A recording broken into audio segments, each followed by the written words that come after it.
মেসিকে ছাড়া আর্জেন্টিনা চলে না। মেসি না থাকলে কি হবে আর্জেন্টিনার? সাম্প্রতিক সময়ে আর্জেন্টিনা ফ্যানদের সবচেয়ে বেশি শুনতে হচ্ছে এই কথাগুলো। কিন্তু আসলেই কি তাই? পরিসংখ্যান আর বাস্তবতা কি বলছে? আর্জেন্টিনা জর্ডান ম্যাচে একটু পরে আসতে চায়, একটু অতীতে ফিরে যেতে চাই। 2022 বিশ্বকাপ থেকে 2026 বিশ্বকাপ পর্যন্ত 41টি ম্যাচ খেলেছে আর্জেন্টিনা।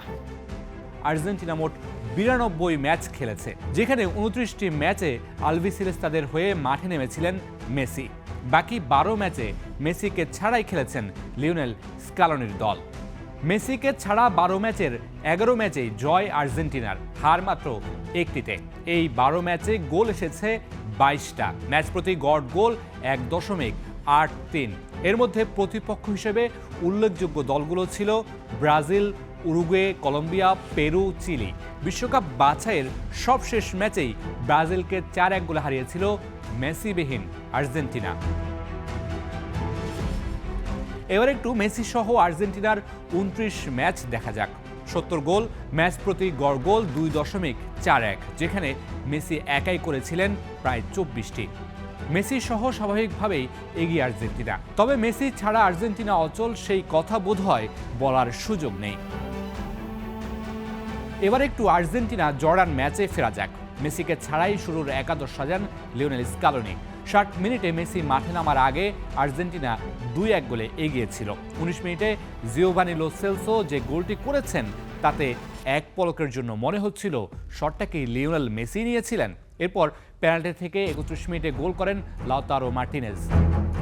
প্রথম 60 মিনিটে প্রায় 65% বল দখলে রেখে এগিয়েছিল আর্জেন্টিনা। মোট শট প্রায় 13টি, লক্ষ্যে ছিল 5টি। এর মধ্যে 4টি কর্নার আদায় করে নেয় তারা। সবচেয়ে উল্লেখযোগ্য বিষয়, প্রায় 90% একুরেট পাস ছিল প্রথম 60 মিনিটে। প্রতিপক্ষ দুর্বল, কিন্তু মেসিবিহীন একেবারে ভিন্ন একাদশ লেটার মার্ক নিয়েই প্রথম 60 মিনিট কাটিয়েছে।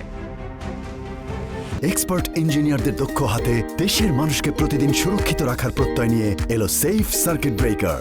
মেসিবিহীন আর্জেন্টিনার এই ম্যাচে জিওভানি লো সেলসো ছিলেন মাঝ মাঠের প্রাণ। ফ্রি কিক থেকে গোল করার পাশাপাশি খেলার গতি নিয়ন্ত্রণ আর আক্রমণ তৈরিতে বেশ কার্যকর ছিলেন তিনি।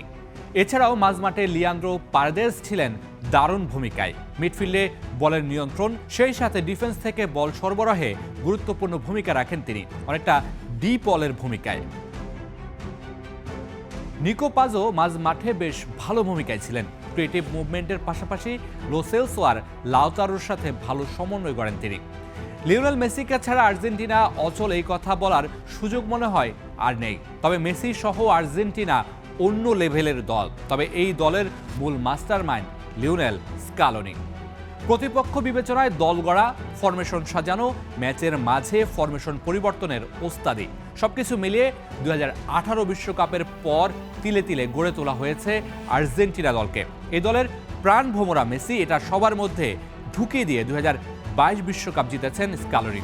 এরপরই নতুন মিশনে নামেন তিনি। তার মাথায় তখন কাজ করতে থাকে মেসি না থাকলে কি হবে। সেই চিন্তা থেকেই নিকো পাজ, সিমোনের মতো তরুণদের সুযোগ করে দিয়েছেন। পুরনোদের করে তুলেছেন আরও শানিত।